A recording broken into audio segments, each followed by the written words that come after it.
What's good, guys? We're back at it again with another video. As you see from the title, today we got Brandon Miller breakdown, 6'7", 6'8", depending on the website. You already know. Currently number 13 in the class of 2022, and he's actually the highest rated recruit left in that class that is yet to commit. We're going to be bouncing back through 2022, 2023, 2024, simply because this next high school season has started, right?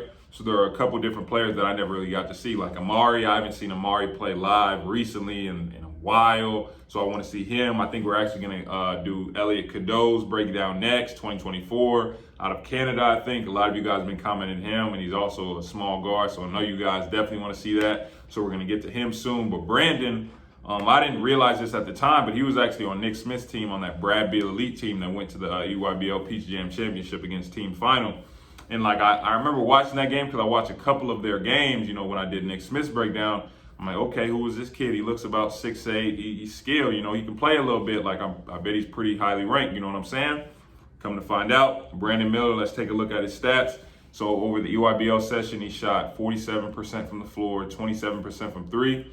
So what that's telling me is, okay, from three, it doesn't look like he's a knockdown shooter, but at the same time, if you leave him open, he is capable of making a shot. I have watched a little bit of the game, so I also know that some of that also might be shot selection. Because as we know, with a lot of the top players, they experiment with their game, you know what I'm saying, taking bad shots simply because, okay, this is AAU, this isn't really that serious. He also led his team in steals and blocks, so he also is a defender, which also, you know what I'm saying, gives a better picture of why he is so highly ranked. I'm not going to hold you guys up any longer. Let's go. Tough pass by Brandon here that his teammate has to catch, but great job by him staying in the play, spotting up, and knocking down the wide open three. Great drop-off pass on the drive here when he saw the defender shift over, and Brandon's always active on the offensive glass, getting the putback.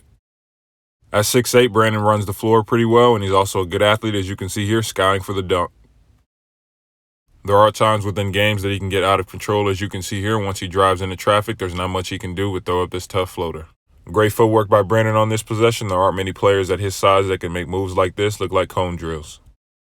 Teaching point to all my hoopers, because I saw it this weekend: never pick up the ball in this part of the court. It's actually a trap area. The half-court line actually acts as an extra defender, and it's always going to put you in a tough position being in that spot. Great job by Brandon being aware, throwing the ball off the defender, but he did get sped up after that, eventually getting the turnover. If you're coming off a pin down and the defender is chasing you like this, instead of popping out, curl it, because then you'll have a layup, but nevertheless, great job by Brandon getting to the floater. Like a lot of good players, Brandon can get prone to tunnel vision at times. I froze it here so you guys can see. At this point, this ball needs to go to the opposite wing, especially since he hasn't created the space, which leads to the block shot. He is a solid threat from three-point range, and if you're ever late on the closeout, knockdown. Great job by Brandon on this possession, not getting what he wanted on the initial drive, bringing it back out and taking his time, getting to his spot, pulling up, knockdown.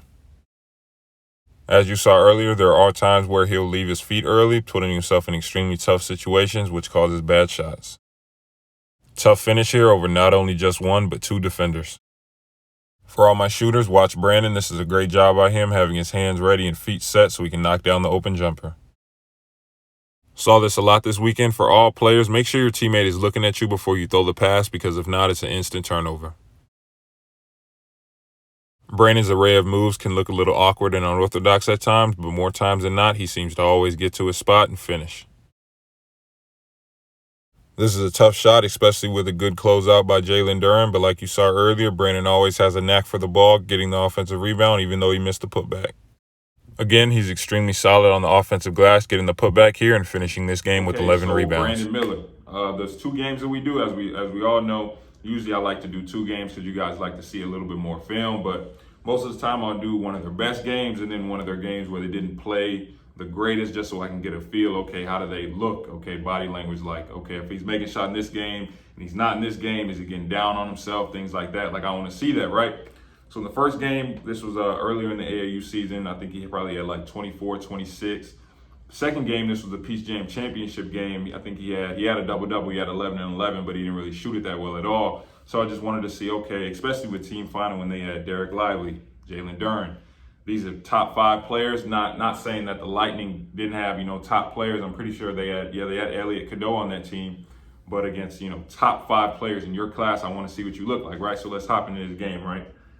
Because he's 6'8", I'm a big. Let's touch on this first. Like, this dude, he can rebound the ball. Like, he can rebound the ball. It's actually like he'll have points in the game where, okay, you know, he'll lose it. I'll feel like, okay, he needs to work on, you know, grip strength, things like that, because people will take the ball from him.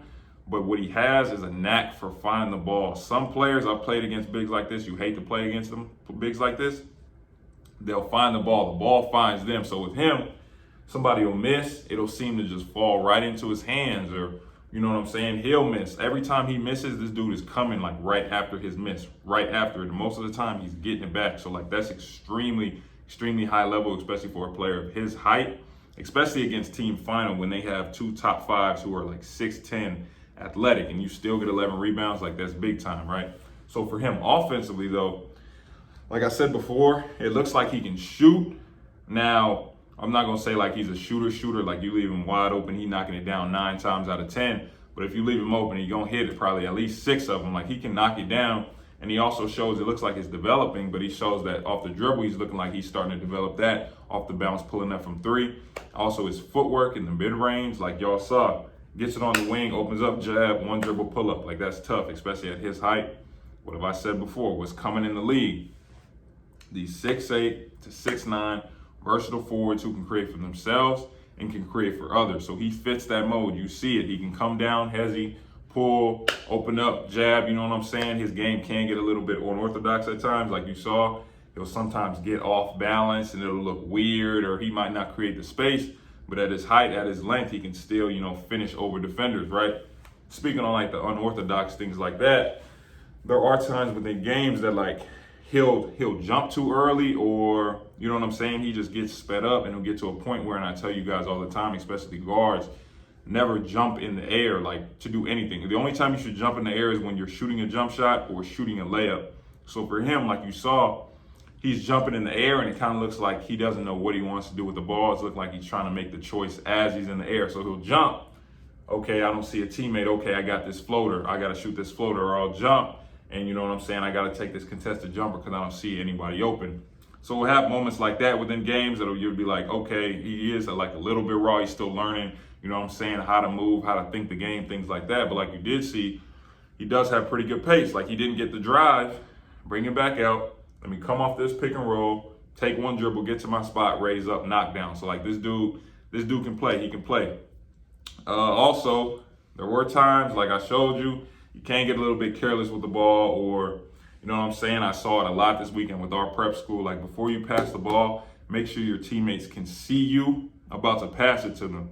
Because bro, like it happens so many times. Like make sure your teammates looking at you, or it's an automatic turnover. Or when I saw you, or when I said in the video, he picks it up close to half court. That's actually a trap area.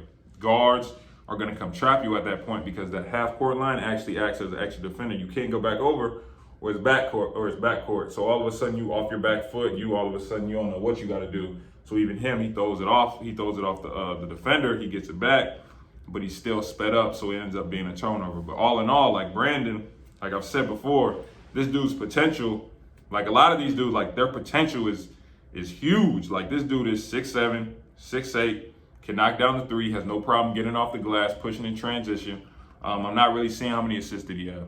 34 assists on the year. I think that's second or third on his team. So like this dude he's doing, you know what I'm saying? He's extremely fundamental. He's getting things done. He's rebounding, assists, getting steals. You know what I'm saying? He can knock down the open jumper, put it down. So really his potential is going to be pretty high level. You know what I'm saying? I don't like putting anything on the player, but his potential is going to be really high level. Really good player. He deserves his ranking. Like, share, subscribe, turn on post notifications. Appreciate you guys watching. Remember, if you want one-on-one instruction, subscriber breakdown, hit my website, Patreon for real story time, day-to-day things. Like I said, appreciate you guys watching. I'll see you next time with the next video.